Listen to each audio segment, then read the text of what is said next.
Okay, here we are in the messy garage. Got a lot going on in here. Got new shelving going on. A lot of new shelving, toys. Going to be doing a lot of individual listing of toys. That's the one of the gear shiftings I was talking about in the last one. I think I'm going to put this whole wall up for sale. I did on Facebook Marketplace once I got an offer of about 500 bucks. Probably should have jumped on it, but kind of still liked some of the things. Got more tubs for organizing going on.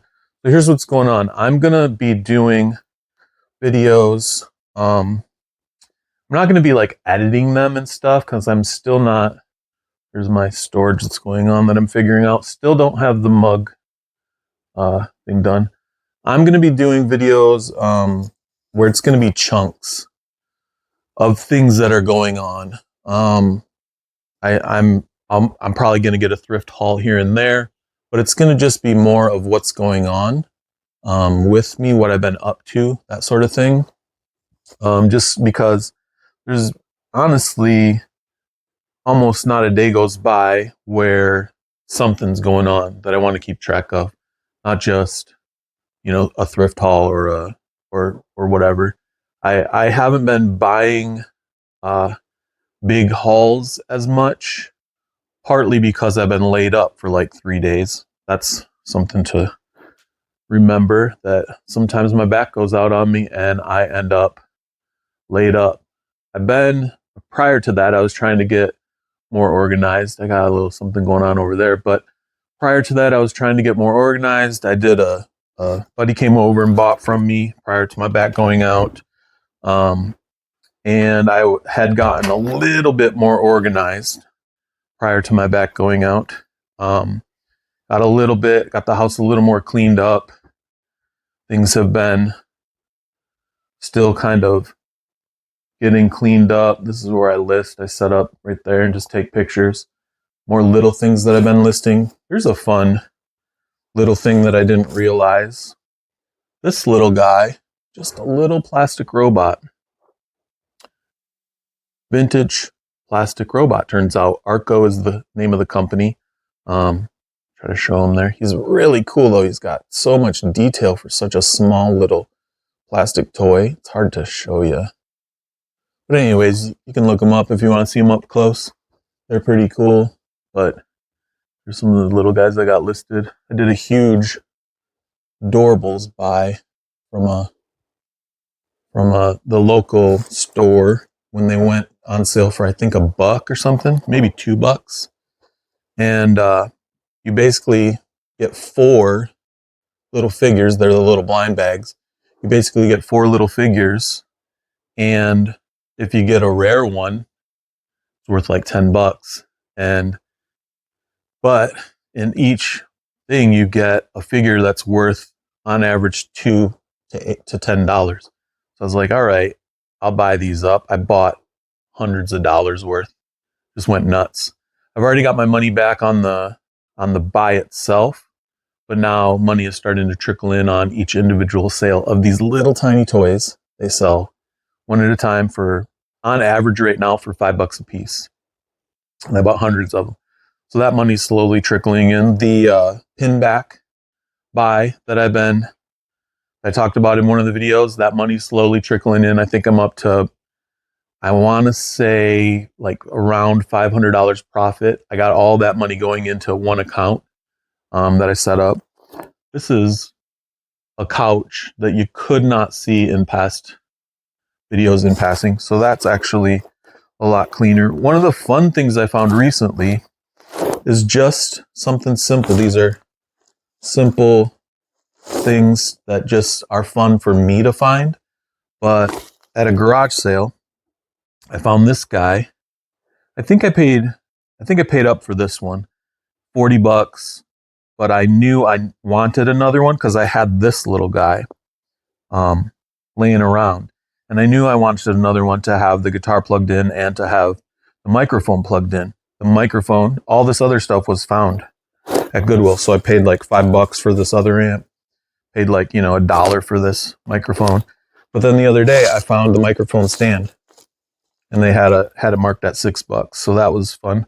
So all in on my little music setup here, I'm probably only at like 50 bucks.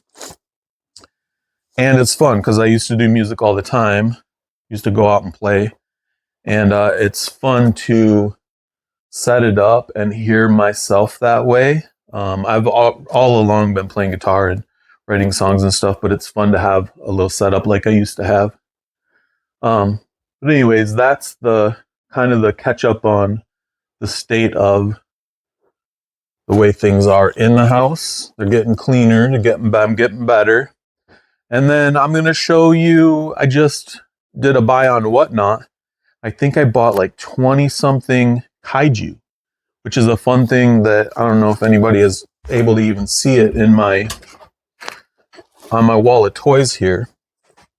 That was one of the reasons I didn't take the deal on the 500 for everything, because my little wall of toys has some pretty fun stuff on it. One of them being my little Kaiju collection here.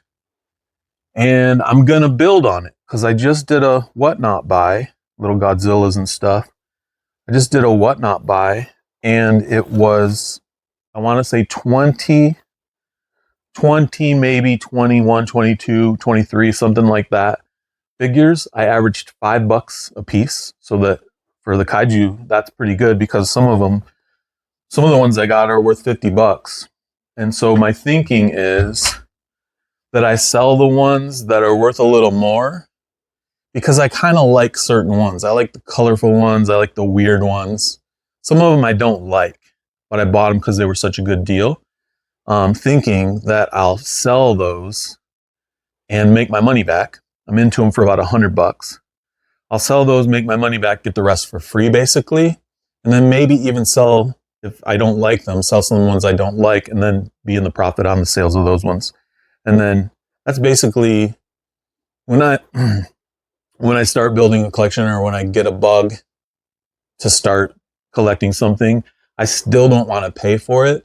So I try to figure out a way to get it for a good price and then sell some of it so that I get what I want to collect for free if I don't find it at the bins. But if I'm paying up, I try to figure out a way to not have to pay for it to get it for free. And sometimes on Whatnot, there's such good deals that you can just scoop stuff up and the person selling it doesn't mind. That's one of the reasons I sell on Whatnot every once in a while.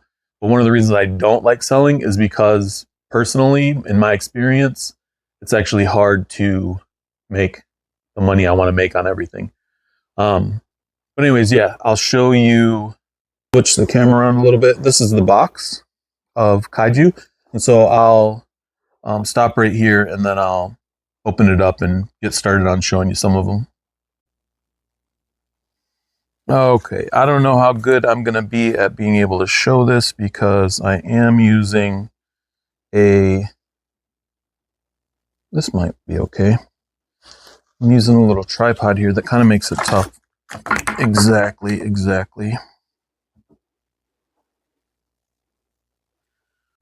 Okay, a little bit of a weird angle here, but I think it'll be fine once I start showing everything. These guys packed this thing incredible. I'll just start there. But anyways, we got some rare, maybe I'll have to hold this. We have some rare guys in here. This guy feels like he is really good. Japan, 84, very lightweight. Me and the kids went down a rabbit hole watching stuff about Sofubi. This feels like a good one. But this guy's awesome. Just his colors and stuff. I mean, he's one of the more plain ones, but he's awesome. Yeah, they did an amazing job. This guy was just some funny one that he threw in. That's, I don't know, maybe I'll use it for like a fun display or something, display some sort of figure on it or whatever. But I don't know. This is hard to do with one hand. Yeah, I don't think I'm going to do this. Anyways, here's this was one of the last, this might be the last thing even that I bought, but I thought it was awesome. It's a Godzilla, and it is in great shape. That's the other thing. These guys are all in such great shape that I had to pull the trigger on them. 2006. I think I looked this one up, and I want to say it was going for $30. But I mean, even if I only get 20, even if I get 20 for it, I'm still making $15 profit on that. I was thinking I'll probably sell the Godzilla ones because there's such a big market for Godzillas. The collectors, Godzilla collectors, are pretty wild. Here's another Godzilla. I think I'll open up this Godzilla and then I will open all of them and just show you everything opened up already. But there's another Godzilla. I don't remember what year this guy was from. 2002. Yeah, these guys are pretty good. I don't remember the exact I don't remember what they're worth exactly, but just those two Godzillas, if I remember right, I might make half my money back on just those two Godzillas. All right, I'm going to open all this stuff up and then just set them out on the floor and give you a look that way. It's way easier than holding this camera and trying to unload them or unwrap them. Okay, so here they are all opened up. There's 20 pieces. I thought for some reason there was, I guess I was counting the two little guys that he threw in for free. I guess I was counting those as like thinking they were actual meaningful pieces. They're just toys that he threw in for free. Kind of to, during the sale, he was like sweetening the deal or whatever. But to me, they were just kind of silly little things that are fun, but not necessarily what I'm looking for. But anyways, there's some, now that I'm looking back at them, there's some here that are just super fun. I think I started the buy off with this guy. I just thought he's so colorful and cool. And then I was like, if they all go that way, I'm going to be buying a bunch. And they kind of all went that way. I did pay some I would pay like $10 for. I think one I paid $15 for. This guy right here I paid $15 for. And this is the one, I think this guy is going between $35 and $50 right now. I think he's probably the most expensive one if I remember right. To me, he's ugly. I don't care to display this guy. Also, not that just because he's ugly, but because this little tail thing is weird. And to me, it just doesn't display good. I like seeing the guys like this, the different colorful guys. I don't know what these guys are from. I'm going to have to look those up. I don't know if they're from a movie or something. But like I said, these two Godzilla, I think they pay for at least half of my buy, just those two guys. And then each other guy goes between $10 and $20. So I don't think there's much of a risk here of losing money. It just depends on how many of them I want to actually keep for the little collection I'm building. I showed you, the little collection has some fun ones in it. This guy probably will make it in there just because he's colorful. This guy definitely makes it in because he's colorful. This guy's pretty weird looking, and I think he'll display nice. This guy's pretty crazy. I think he'll be cool looking, standing next to everybody. This guy's pretty cool looking. And during the sale, I was kind of trying to look them up to see what the average price was. So I was trying not to make foolish decisions. But that's kind of hard to do when you start thinking, man, these things are cool. Like if I remember right, this guy was in between $20 and $30. But yeah, it just becomes this thing where part of the time I'm thinking I'm blowing money, and the other part I'm trying to make sure I'm not blowing money. So it's weird. Just a weird kind of fun hole that I'm falling down, I guess, with whatnot. But I think, I'm almost certain that just in terms of the buy itself, if I were to sell every one of these, I'm making $100.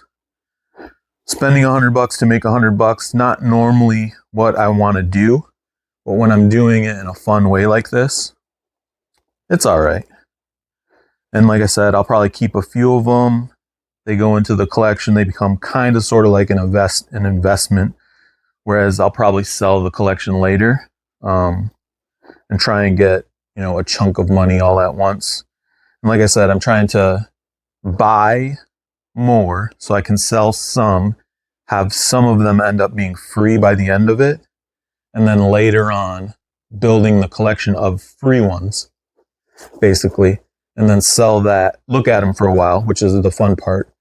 The buying, the collecting, that's the fun part, stacking them up, looking at them for a little bit, and then I'll sell the collection later and try and make a chunk of money all at once when I decide to sell the collection. Anyways, that's one of the things that are going on. There's a couple other things going on. I'll put those in this also. They'll be coming up later. All right. And I'm going to keep going in this. One of the other things that was going on, I think maybe I mentioned it already briefly. My back went out on me. I was out for like 3 days, laid up on the ground, which when I had a regular job before was tough because I'd have to call into my job and be like, look, my back went out. I'm not going to be able to make it. And every single day that I wasn't able to make it was so stressful because they want you to make it. They hired you for a reason. They want you to be there working. And I would always be like, I don't know what to tell you. My back is out. I can't walk. I'm laid up. And a lot of times you get back to work and it seemed like they didn't believe you. They thought you were just some jerk scamming them, and you get this animosity going and it's just tough. So that's one of the reasons it's fun to be my own boss. I do have back issues. It does go out on me here and there. And because of that, I was really chasing after being my own boss. So to have succeeded in doing that, again, blessed. Can't even describe the feeling of knowing I don't have to call somebody and say, I can't make it in today. Also, even when my back goes out, being my own boss, in the moments during the day when it's out, I'm laid up. But every once and again, you'll get up and you'll stretch and you'll go, oh, I feel like maybe I could get something done. So then you do a listing. You move something somewhere and you go, oftentimes I go, oh, check it out. I can list this really easily. And you can still get work done even when your back is out on you. Like I'm just today getting up and moving around again. And I'm feeling pretty good. I got to be careful. There's still moments where I'm like, oh, I should be careful. One of those was yesterday. My back was feeling better. And during those 3 days, we had this rainstorm. And I'll just show you what's going on out in the yard. We had this where my canopy that I had out here was collapsed on me. I guess maybe too much water got built up on the tarp part of it, and it just collapsed, and this guy broke. So now everything that was under there, I was worried about. Fortunately, the rain passed, and it's been sunny all day today, and I'll be able to clean this up. But yeah, part of what I've been messing with is this mess too. I have, things in tubs. Like this is basically my garage sale section. Everything in the tub here is ready to be put in the garage sale, and then I'll have a garage sale, and whatever the stuff that isn't good will get sold, or will get donated, So it kind of goes through this cycle. Then these tubs here are toys, and mostly toys, but really good clothes that I'm just storing until either wintertime or yeah, I was out here yesterday pulling the tarp that all the water had collected and stuff in here, and I broke this. So it's a big mess. It's actual work. Like you can't avoid the work part of life. Some people can. They figure out, how to do whatever it is they figure out how to do, but I have not been able to avoid the work part of life. It just depends on whether I'm working for myself or working for somebody else. Oh man, I left my coffee out here and let it get cold. Anyways, that's another part of the video. I don't know how much of this is even going to make it into the video, the actual moving around and things like that, but I thought I would just show, as much as I can of what it's like being a reseller. For me personally, it's awesome. I like having a lot of stuff. I grew up not having a lot of stuff, and not that I'm like a materialistic sort of person or anything, because the stuff I have isn't stuff that I'm trying to hold on to. It's stuff that I'm trying to get on to the people that are like the collectors and the people that can actually use the stuff. Like today, I just listed some boots, and people can use those. There's still a lot of life left in them. Someone loves the particular look of that style of boot or whatever. And so more or less you're just kind of like the in-between person of getting things onto people that really love the stuff, and I get to like look at the stuff while it's in between going from me to them. That's the fun part for me. I don't know if this is the end of the video. Might be the end of the video. I've been rambling for a little bit, and I haven't done a video in a while, so maybe all of this will make it in. I don't know. I probably haven't said like or subscribe yet, but if I haven't and you've gotten this far, please like or subscribe, and subscribe, whatever, all that stuff. And I'll see you on the next one. Take care.